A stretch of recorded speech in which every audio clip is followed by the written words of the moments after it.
Good afternoon, everybody, and welcome to the Fantasy Roundup, Tuesday, July the 26th, our season premiere of the Fantasy Roundup here at bet.nola.com.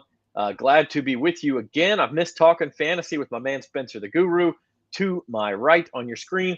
And it's exciting times, man, for fantasy football players. It's time to pour through rankings and your analytics and whatever it is that you use to do your drafts and your auctions, because those are all coming right down the pipe. Training camps around the league have started.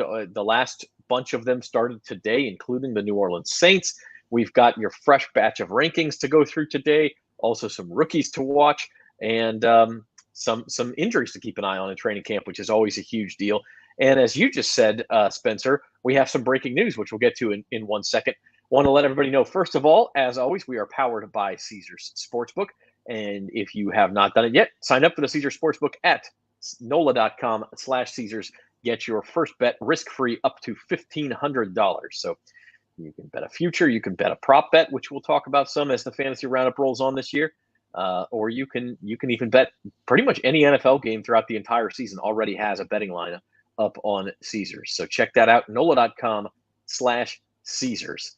Spencer, first of all, before we get to the breaking news, how excited are you for a new season of fantasy football? Oh, yeah, very excited, Zach. I've already been doing my research, getting these rankings ready, looking to see which rookies are on the rise, how the injured players do, and players coming off injuries. Always a big thing to monitor. But, yeah, man, just really excited to get into this thing. Football, hot and heavy, just around the corner. Only a few more days till August. And, of course, training camp getting going. So, yeah, this is it, man. This is the time to really start diving deep into this fantasy football stuff. This is where it's time to get the rankings pretty much set in stone. I got to make adjustments here and there with various news, but this is where you got to get your rankings pretty firm, because you want to go in the draft night knowing what you're going to do. You don't want to be, not having a good firm plan. You want to be prepared and not be the drunken fool at the draft. You want to go in there and draft a nice team. Yes. You have to have a plan. You don't want to be the guy or gal who sits there in the 7th round and says, "Is Derrick Henry still available? Yeah, I didn't don't check be him that off." guy. And you're like, "No, come on, it's the 7th round. Derrick Henry's gone." Oh, okay. Well, then I don't know. And they start pouring through their magazine or whatever. Don't be that guy. Don't be that guy. No, that's why y'all just here on the Fantasy Roundup. Right. Y'all don't be like that. Have a plan. And by the way, the NFL anymore doesn't really have an offseason. I'm not going to exaggerate and say there is no offseason in fantasy football, but sometimes it feels that like you got to monitor free agency. You got to look at the draft. You got to look at training camps, mini camps, who's holding out, who's getting hurt. The more information you have, the more successful you're going to be at this. Yeah, I mean, we probably could have made this a year-round show, because I've been feeling like year-round tracking it. Like after the Super Bowl, not long after that free agency opened with all the receivers moving, he had huge fantasy implications, as well as a lot of quarterbacks on the move. And it seems like with each offseason, there's more and more player movement, with players becoming more empowered to want to call their own shots and contracts, having more wiggle room. So yeah, it's just getting crazier about a year. And so with that, you gotta be even more prepared than usual. It's not like the old days where you can just pull up a cheat sheet and a lot of the guys are still the same from the year before. It's a lot of changes, with guys changing teams and the amount of injuries. It's wild, but yep. we got y'all covered. Well, that's why we're here, to feed you that information, to tell you what it means. And our first instance of doing that comes right now. You had some breaking news, Spencer. Yep, Julio Jones just signed a deal with Tampa Bay Buccaneers. Saints fans aren't going to want to hear that. Julio already not that guy again. Yeah, exactly. Yeah, he gave us trouble with the damn Falcons. Now he's back in the division. I don't know how I feel about it, though. I mean, it obviously helps Tom Brady, but I don't think it's not like this is the old Julio. I mean, this version of Julio is a lot older, a lot more injury prone. Seems like he'll probably pull a hamstring by mid-season, so I wouldn't stress out too much from a Saints fan perspective. But for fantasy, this signing, I think this signing is kind of telling about Chris Godwin's status. This tells me that Chris Godwin's probably not going to be ready for week 1. So I'm thinking they're going to ease him along and then have Julio early, and then they figure, well, by the time Julio pulls his hamstring, we should have Godwin back. And that, my friends, is what we call in the industry a tease, because we are going to talk some injuries later this season and later in this show, and Chris Godwin's name may or may not be on that list. And we'll dive into what his status could be and what that means. First of all, we're going to get to some rankings, though. We did have a few off-season shows here on the Fantasy Round. We talked some fantasy basketball, fantasy baseball, fantasy golf. But in this particular case, we're talking football rankings. And Spencer, you've updated your rankings. These are the current ones. We're going to start with quarterbacks. And the guy at the top, I think pretty unanimous, Josh Allen. It does get interesting after that, how you rank kind of 2 through, let's say 6, because any of those guys, and you throw in the rushing yards for Lamar Jackson or Kyler Murray, you could have an argument that those are the guys you want to target after Allen. I think most people would say Herbert, Mahomes, Burrow are going to get enough passing production to surpass those two guys. But how you order them, that's where we get into an argument. Yeah, a lot of people I notice have Lamar and Kyler over Burrow, but I prefer Burrow because I feel like Burrow hadn't even reached his ceiling yet. With the improved offensive line, I'm thinking Burrow's stats go up even more this year. Some people aren't feeling him as much, since he had another knee injury in the Super Bowl. So I mean, his knees aren't the best, obviously, but he's just such a gamer. I feel like he's the kind of guy that he can play through pain. He's got a high pain tolerance. He's somebody that's just determined to make his mark. I mean, hell, he led the Bengals to the freaking Super Bowl last year, a team that had no business being there. So they're going to be better this year. And where we caught Lamar and Kyler, though, I think will be better than last year. Last year they were both banged up, missed some games, kind of inconsistent. Where this year, though, I think they'll be close. Them Mahomes, Burrow, Lamar, Kyler all in the mix there. I think Herbert, though, I know Jim disagreed with me yesterday, but I think Herbert's the clear number 2 and could push Josh Allen for that top spot. I know he doesn't have the rushing upside of Josh, but he's the real deal. And I tell you what, he's the guy with, speaking of futures, that I might go put a little something on to win MVP, because I see Justin Herbert throwing for 5,000 plus yards and possibly leading the Chargers to the division title. Wow. And I mean, one thing about the Chargers is the way that their offense runs. Like, look, when they are trying to establish the run, quote unquote, which is the cliche, they don't always hand the ball off to Austin Eckler. Or Josh Jackson. A lot of times those are passes. And so the short passing game can kind of do the same thing as establishing the run. It gets the defense to suck up a little bit. But guess what? Justin Herbert's still getting points for those. If Austin Eckler takes one to the house from 35 yards out, yes, that's a reason to draft Austin Eckler, but it's also a reason Justin Herbert's getting points for that. So even when they're running the ball, to your point, he's kind of racking up those yards. Now, as we move further down the list here, I have to say I'm embarrassed. I typed these in and I put Russell Wilson Seattle without even thinking about it. That's my first error of the year. So Russell Wilson obviously in Denver, not in Seattle anymore. What do you make of his move? And then the guy right above him, Dak Prescott. These are two guys who are a little polarizing in the fantasy world. Mm-hmm. Yeah, so I'm glad you mentioned Russ, because up on bet.NOLA.com, we've got our Denver Broncos fantasy outlook. So if it was wondering about Russ, we got it all broken down in there. And basically, I feel like the deal with Russ is that, going to Denver, it's not going to cause his numbers to go up astronomically, but I think they'll go up enough to where he'll be back as a solid top 10 quarterback, because last year in Seattle, he struggled. Even when, I know he missed some games, but even when he was healthy, he had his worst statistical season, I believe, since his rookie year. And so I think in Denver, he'll have a nice renaissance resurgence type season and could even exceed this ranking of 9. And then Dak Prescott there, I think Dak's pretty steady.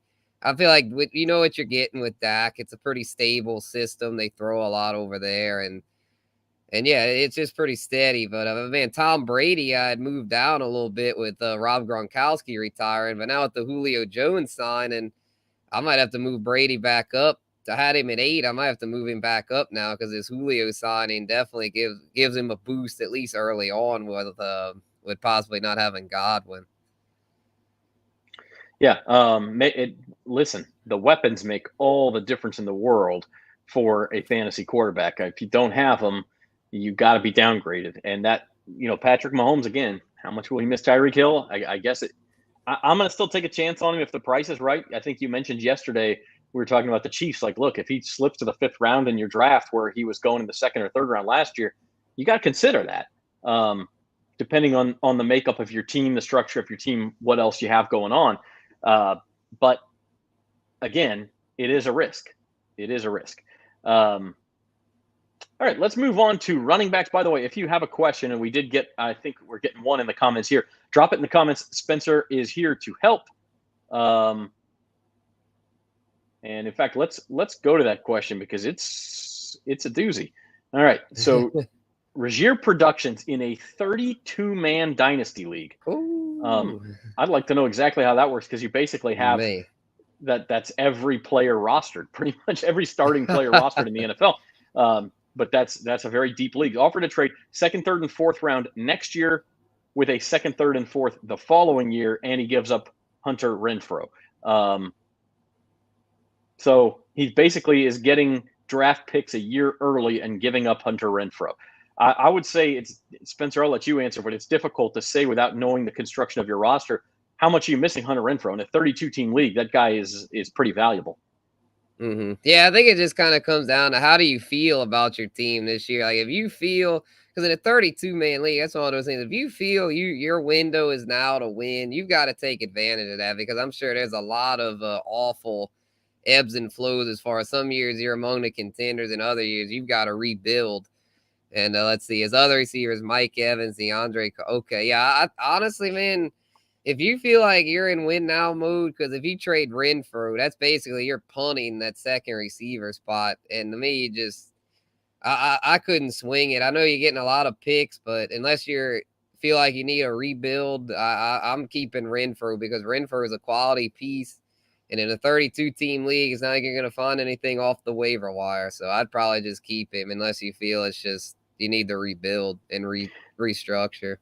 I mean, the other point I would raise is for this year's draft, when you're looking at rookies, who is available? What pick do you have? Are you targeting a wide receiver in that draft to where if you could get a Treylon Burks or a Chris Olave or one of these top rookie wide receivers to replace Hunter Renfrow, maybe it's easier to part with him. It depends a little bit on your situation. On the other hand, if you also need a running back and you're targeting a running back in your draft this year, might want to hang on to Renfrow, especially if, as Spencer says, you're in win now mode. Speaking of running backs, again, pretty clear cut number one here, and the arguments are going to begin after that. Jonathan Taylor, number one for the Colts, had a fantastic year last year. A lot of the guys that follow him, I would say Naji Harris, not so much, but all the way down to number 6, Derrick Henry, you have injury questions. If you could guarantee these guys would play 16 or 17 games, they'd be higher, but I don't think you can do that. Yeah, the running back position's always tough, but I feel like it's one of those situations where you've got to roll the dice if you have the early pick, especially in the single quarterback formats where running backs are still king.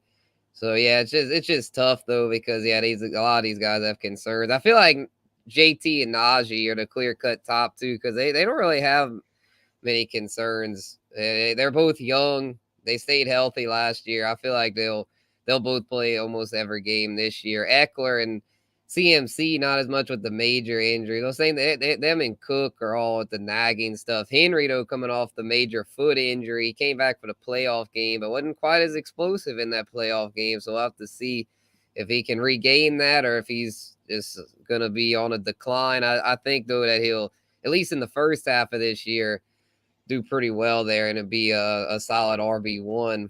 But they're all a little risky to where you wouldn't be crazy. To me, the top two, I mean, I'm bigger on Naji than most. To me, he should be the second pick. But once you have that 3 spot, I wouldn't be opposed to going with a Cooper Kupp or Justin Jefferson there because of the way these running backs are so injury prone.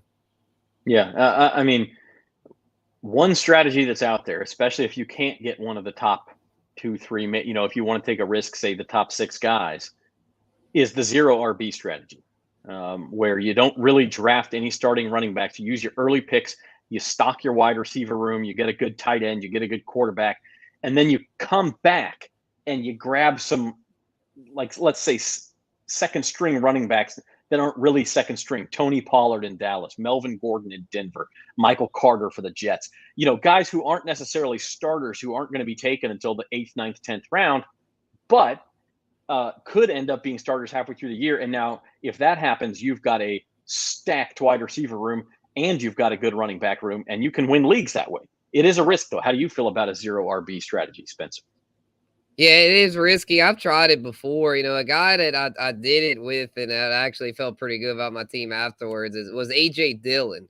A.J. Dillon is my RB1, and people thought I was crazy, but my receiver room was loaded. I remember my first two picks were Devontae Adams and Stephon Diggs, and I was like, yeah, A.J. Dillon, he's not up there with those top guys, but he's somebody that's, I feel like, got a stable floor, being that it's basically a 50-50 split now with him and Aaron Jones. And if something would happen to Aaron Jones at that point, A.J. Dillon's an RB1, and you're getting him at a lot cheaper draft price than those elite options. And then you have the elite receivers locked in with Adams and Diggs, who I know nothing's a guarantee in the NFL, but those guys are about as safe of picks as you can ask for. They usually play all the games. Also, it was 60, now 17 games. So, yeah, no, I'm not opposed to that. I wouldn't say jump at that because, I'll say Dillon's one of the few I like. If you don't get Dillon and it's like, who do you get? There's just not a whole lot of guys I like as far as that zero RB thing. Like Pollard makes me a little nervous. I guess Pollard as a second wouldn't be bad. I've had Pollard as a second before when I waited on running back. So it's worth a try depending on how the draft flows. Don't force it. Don't go into your draft being like, oh, I'm doing zero RB for sure. But if there's like a run, if you have like the 10th or 11th pick and it's all running backs and go in front of you, then yeah, go ahead and take the receiver, take the Cooper Kupp, take the value. And if you have to do zero RB, then go ahead, because at the end of the day, it's all about the best value in these drafts rather than some certain strategy as far as positions. Just get the best guys.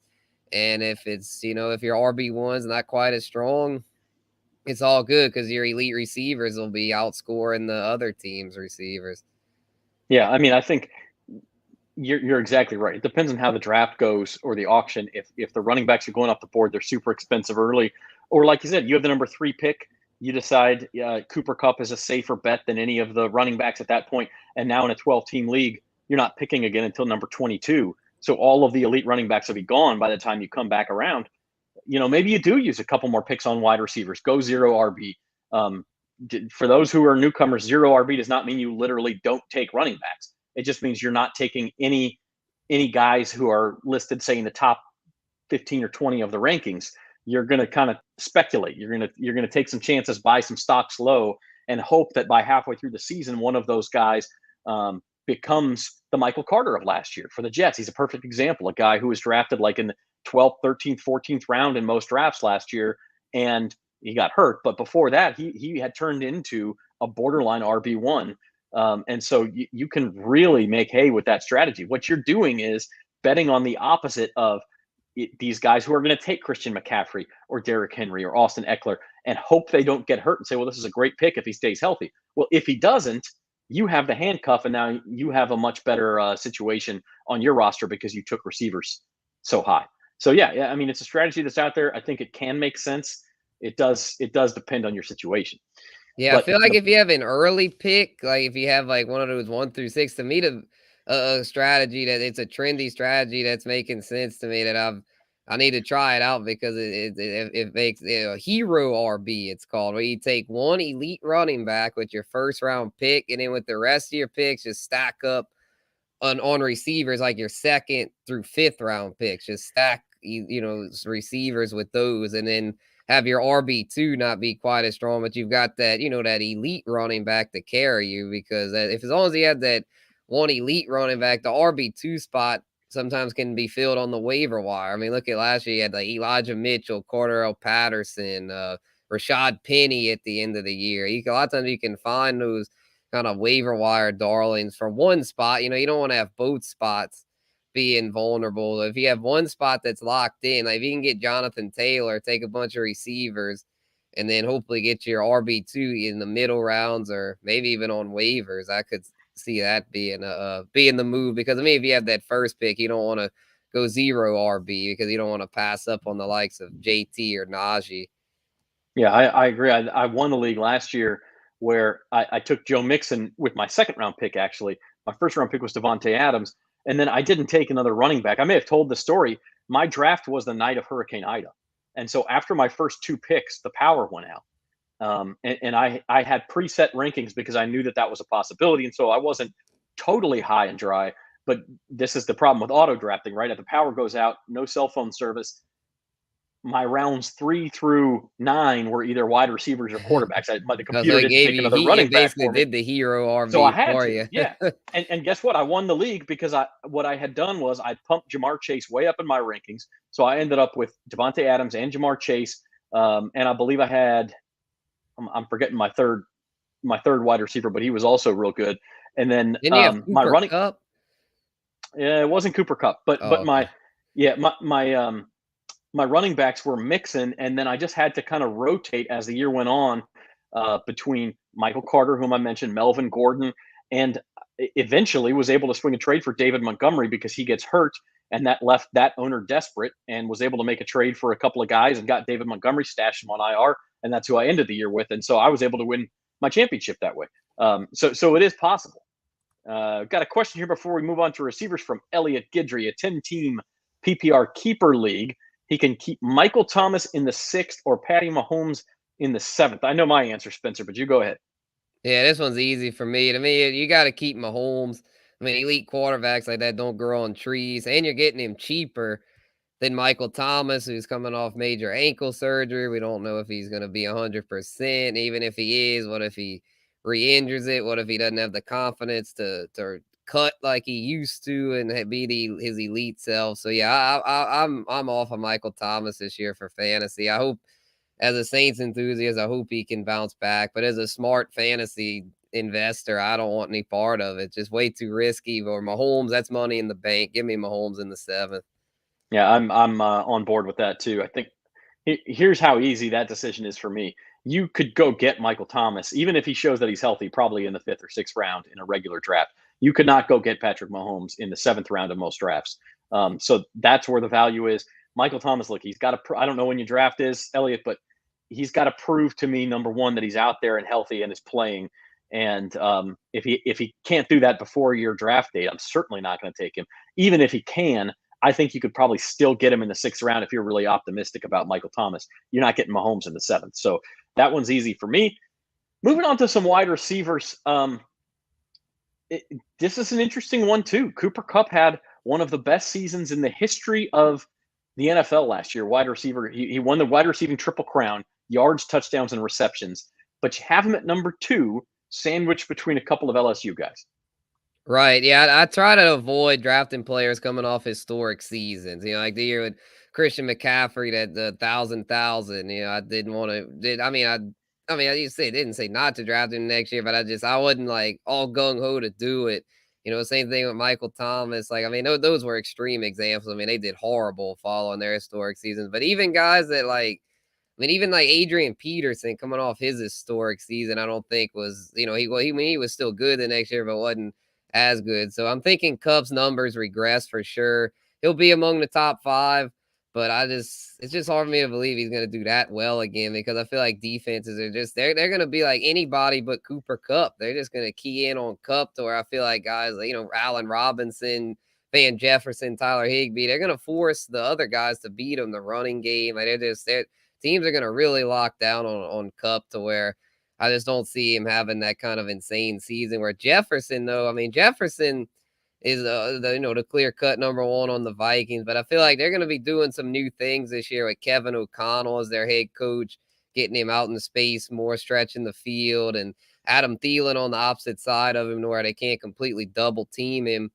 And so I'm thinking Jefferson is in line for an elite season, and same for Chase. I'm just not quite as high on Chase, because he doesn't have quite as stable of a receptions floor. And then he's got T. Higgins on the opposite of him, who's also a top 10 receiver. So, and some weeks they kind of, one week it's a Higgins week, one week it's a Chase week. So, I still really like Jamar, but as far as the 3 out of those big 3, I'm going with Justin Jefferson, because I feel like he's got the perfect combination of stability and explosive big play ability.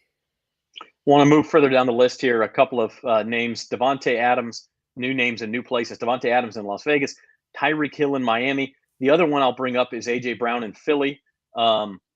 Who do you like best? Well, obviously you like Adams best in this new situation, but who improves from his new situation and who may slip because of his new situation?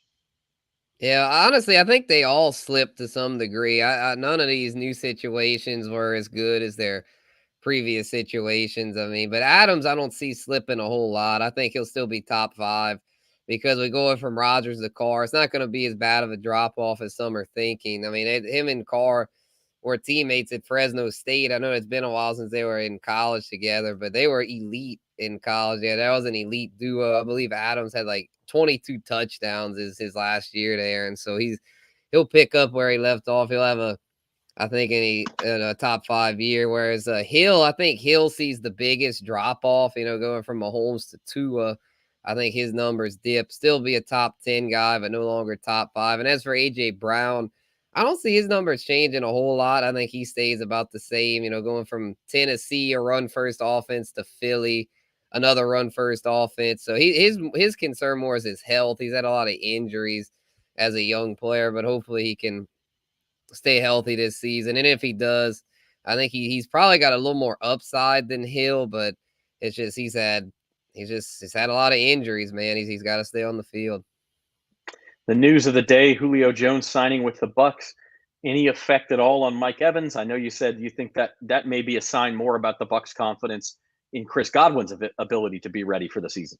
Yeah, which I had another report about Godwin, and I'm gonna have to kind of walk that back because they're saying now Chris Godwin is being cleared for training camp. So it sounds like it's one of those things where it's just Brady, man. He's just the rich get richer. People want to go play for Tom Brady, and Julio Jones, the latest example of that, man. It's just so frustrating how Brady, it's just, I mean, people just have that allure of playing for the GOAT. It's like just he can just attract free agents, man. And even though he lost Gronk, now he's got Julio.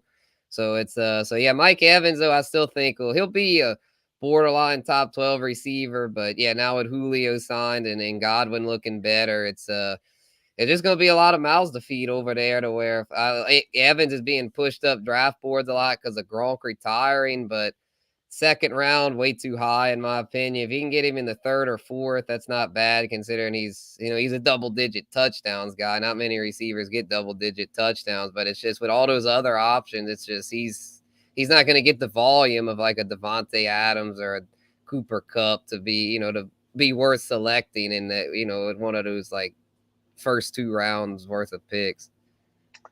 Spencer, the other thing in Tampa Bay is that Antonio Brown is gone as well. And so, maybe a few more targets to go around for those guys. But Julio, I mean, listen, Julio, by the way, before we came on the air, Spencer about gave me a heart attack when he said breaking news and he said Julio, and there's just the slightest pause. And I thought he was going to tell me Julio Rodriguez of my Mariners was going on the IL because he's missed the last 4 games with a sore wrist, and he's supposed to come back tonight. But I was afraid that's what, and then you said Julio Jones, and I was happy. But Julio Jones has missed 7 games each of the past 2 years. Would you take him at all in a fantasy football draft? Or maybe better question is, how deep would your league have to be before you take a late round flyer on Julio Jones? Yeah, it would have to be really late. If we knew Godwin was going to miss the first 6 weeks or so, at that point, I'd say Julio would be worth a flyer in like the 10th or 11th round, because they also brought in Russell Gage, another ex-Falcon. So he's going to be there too, competing for targets. So with the current landscape with Godwin looking healthier and Gage in there, Julio might end up being the 4th receiver. He might not even be a starter. So it's just like, I don't even think he's really worth drafting unless you're in like a 14 team or 16 team league. To me, in your regular 12 team PPR, I mean, maybe a flyer in like the 14th, or if you skip defense and kicker, maybe take him in one of those last 2 picks. But outside of that, it's easy to me. He's just not worth it because there's just like I said earlier, too many mouths to feed in Tampa Bay. And I mean, look, it's true more at some positions than others, but the football is a young man's game. You just can't chase these old guys and expect them to come up with big seasons after it's been several years since they've been there. Quarterbacks, maybe yes, but not running backs and wide receivers. So let's move on to tight ends. By far the top 2 guys last year, Travis Kelce and Mark Andrews. You have them back there. You've slotted Kyle Pitts above George Kittle, who was sort of the other big name a couple years ago, and then also Darren Waller, who was a big tight end name over the last 2 years. So I'm real high on Pitts as well, but explain your reasoning there, Spencer. Yeah, I had to move Pitts up a little bit because with Atlanta this year, he's going to be the focal point. Like Calvin Ridley's gone for the year. I know they drafted Drake London, but outside of that, they didn't really do a whole lot at receiver. I mean, there's not much there to where I think Pitts will see a ton of targets and his touchdowns are going to go up. There's no way he only gets one touchdown like last year. I think he gets at least 6 to 8, maybe even 10. And if that's the case, he might pass up Andrews or maybe Kelsey and be the number one tight end. It's possible. He's got that ceiling. I'm not predicting it this year, but I definitely think he'll get there eventually. So in Dynasty, he's, to me, the clear-cut number one tight end. But even in redraft, for me, he's still top 3 because Kittle just had way too many injuries in recent years. He's still, even if he misses games, he'll probably still be a top 5 tight end because the position it sucks. I mean, there's just not a whole lot of reliable options, but it is better than it was, I'd say, 3 years ago. 3 years ago, it was like Kelsey, Kittle, Waller, and a wasteland. Maybe you throw Andrews in there. It's a little deeper now.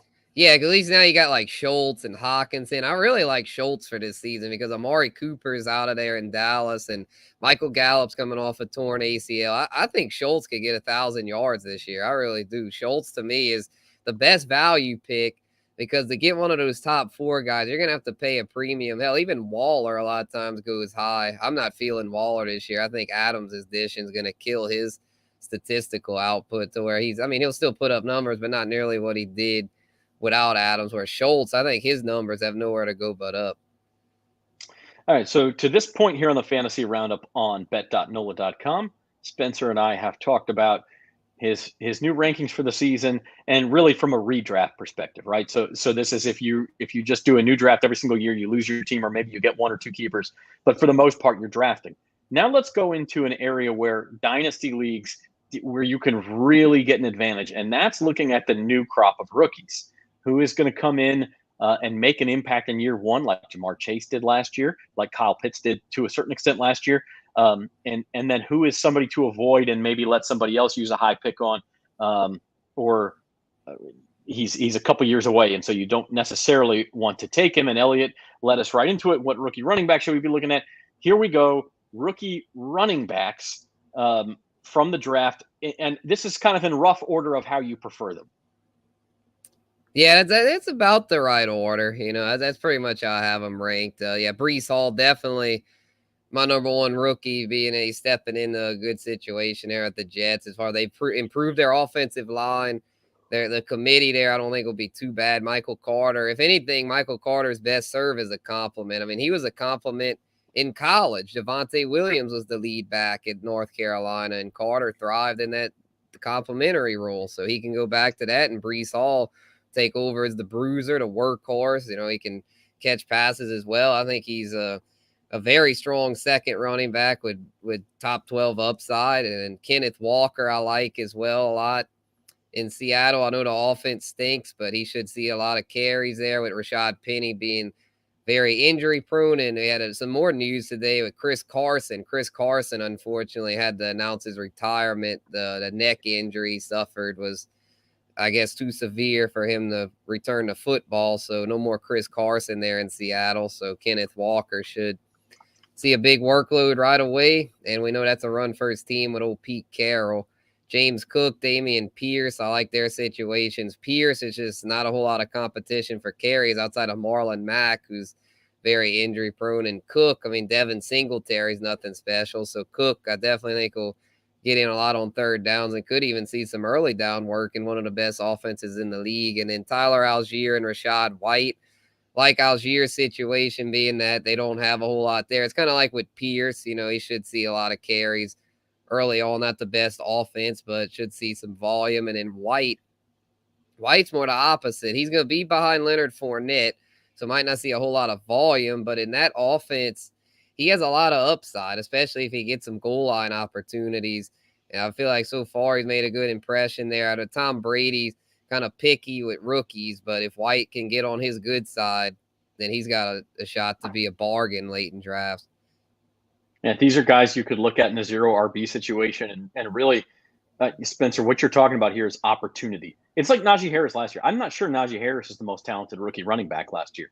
I think Javonte Williams might have been more talented. I think Michael Carter maybe, but Najee Harris he stepped in day one and got all the carries. And in fantasy, like, I don't care if he's 10% less talented than Javonte Williams. He was getting 50% more carries. So, do the math here. What do you want? You want Najee Harris. And that's Breece Hall is really a great example of talented and has an opportunity. Some of these other guys may not be as talented as he was, but they landed in spots where they're going to be asked to do a lot very quickly. And so that can be super valuable from a fantasy perspective. We'll do some rookie wide receivers. I remembered who I had in that championship team, my hero RB championship team. It was Terry McLaurin was my third wide receiver. So, McLaurin, Adams, Chase, you can win with that, especially, and Mixon obviously had a big year as well. And I had Burrow as my quarterback. And so, it was just as good as it could get. It was one of those set it and forget it lineups almost every single week.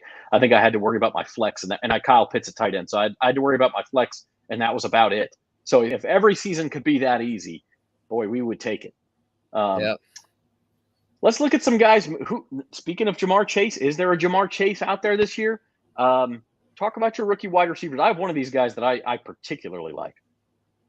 Yeah, I wish there'd be a Jamar Chase. As much as I like Chris Olave, I can't go that far. I think Olave is going to have a great season. I think he'll crack the 1,000-yard mark, being that Jameis Winston loves to push the ball downfield, and feel like if anything, with no Sean Payton, the Saints might be a little more aggressive this year. It seemed like as Sean Payton got older as a coach, he got more conservative. So I feel like with Olave, his ceiling's through the roof there, and to me, he's the top rookie receiver out of these guys. Drake London's right up there with him, though. He's going to have a lot of opportunity in Atlanta. I know the QB situation is not that great, but outside of Kyle Pitts, he's got no real threat for targets, and he's a big body. Should see a lot of touchdowns, goal line opportunities.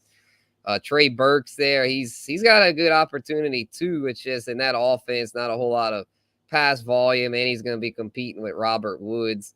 Generally, only one receiver thrives over there. I know Woods is coming off an ACL, but if him and Tannehill develop a good rapport, it could be tough for Burks to see a whole lot of volume. Same thing with Garrett Wilson, being that the Jets have Elijah Moore, who had developed a good rapport with Zach Wilson down the stretch last year. So I think Garrett Wilson's very talented, but might take him a little while to get going. But Jalen Tolbert, somebody that, he wasn't a high pick like these guys, but he's in a great situation to produce right out of the chute there in Dallas. Because like I mentioned earlier, no more Amari Cooper, Michael Gallup coming off injury. I think Tolbert could find himself in a prime opportunity for targets there in a strong offense. And then Christian Watson, somebody that's, in a Packers system that is wide receiver needy. So those guys might get it because they're just in the right place in the right system. Opportunity. That's what we're looking for with these rookies. Let them have some targets. Let them have some carries, show what they can do. My guy off that list, Spencer, is Trey Burks. Loved him at Arkansas. I know that there was some questions and some controversy about his conditioning, that he's not in good shape. He didn't show up. Who is this guy? Who does he think he is? You know what it reminds me of, quite frankly, is the stuff about Jamar Chase's drops last preseason. You remember that he dropped like two rounds his stock dropped. Yeah, his fantasy stock dropped. I think he was just fine. I think. Yeah. and I think Trey Burks, he's got the whole training camp to get in shape, guys. I'm not too worried about it. Yeah, same thing with Leonard Fournette. I'm not worried about that. It's a run-first offense in Tennessee, yes. And yes, Robert Woods is there now. I don't know. Robert Woods has been hurt. He's never really gotten the volume of a WR1 anyway. I just love Burks. He returned kicks at Arkansas. He's the type of guy who can catch a ball in traffic, but also catch it in space and make people miss. I just like everything about that guy. I think he dominated at a young age, which is always a good sign, similar to Jamar Chase, similar to Jalen Waddle, similar to Devonta Smith. So, I think the guy's the real deal, and I think the Titans knew what they were doing when they were willing to part with A.J. Brown to get this kid. And so I love Trey Burks. He's probably my favorite rookie out of the running backs or the receivers. We're going to wrap up with some injuries. Elliot does have one more question first. Late round flyers. Who do you like, Spencer? Who's a guy let's say 12th round or beyond that nobody's really thinking of, but you're stashing on a couple of your rosters. Mm-hmm. Yeah, no, as a running back, like Kenneth Gainwell is a late round flyer, especially in PPR leagues. He's a Eagles third down back, and Miles Sanders very injury prone. So where Sanders would get hurt, Gainwell could be in for a big opportunity over there. And wide receivers, Sammy Watkins is somebody I like as a flyer. I know it's a name that most fantasy owners have completely crossed off their board, but going to Green Bay, I feel like at least early on, he could have a lot of big games. He's not someone that you want to invest in for the long term, but if you have him just, on your bench, and if you get an early injury, I think he's somebody that'll have a lot of big weeks early on, and I guess a more stable late round flyer receiver, somebody that you could probably keep all year. Rondelle Moore, I think he's going to do well. He'll have opportunity the first 6 weeks with no DeAndre Hopkins. And if he can carve out a steady role there in Arizona, I think he's somebody that's in for a big season. I like Rondelle Moore a lot, and I like where you're going with Sammy Watkins too. Somebody's got to catch passes from Aaron Rodgers. With Devontae Adams gone, with Marquez Valdez-Scantling gone, so somebody's got to do it. And Sammy Watkins is a veteran in the room. So let's talk about some injuries. And again, this is where you just got to keep up with the news cycle. Watch the Fantasy Roundup every Tuesday. We're going to be on every Tuesday afternoon from now through the end of the NFL season. Pay attention to your Twitter feed. Watch the news. Read The Advocate, Times-Picayune, because there will be updates on these guys. And if you get the update on your draft day and your league mates don't, guess who gets the advantage then? Guess who accidentally took somebody who's not fully recovered from his injury, or maybe risked him at a higher round than he should have? And dagnabbit, I did it again. I have Robert Woods with the Rams. So that's 2 mistakes today. Robert Woods is in Tennessee, going with the old teams. When you look at this list, are there some that you're more optimistic on than others, Spencer? I mean, obviously, we're still waiting for the news to drop from training camps. But who do you think is a good risk here? Yeah, I mean, Derrick Henry is so far so good. I'd feel a little better about Henry than Cam Akers, because Cam Akers looked really bad in the postseason last year. He rushed back from that Achilles, and some people are scared that by doing that, he may have damaged it for the long term, where his Achilles might not ever be the same. And if that's the case, then his explosiveness won't be as good, and he might end up losing the job. So he's somebody that if all that's not true, if he's really healthy, then I love Cam Akers in that offense. But I'm a little wary about drafting him though, because he did look really bad last year coming back. And if he did he was not the same guy. Yeah, I mean, if he did long-term damage to that Achilles by, in my opinion, stupidly rushing back, just because he wanted to. I know he wanted to chip in toward the Super Bowl run, and they ended up winning it, but it wasn't because of him. If anything, he hurt him. He probably shouldn't have come back.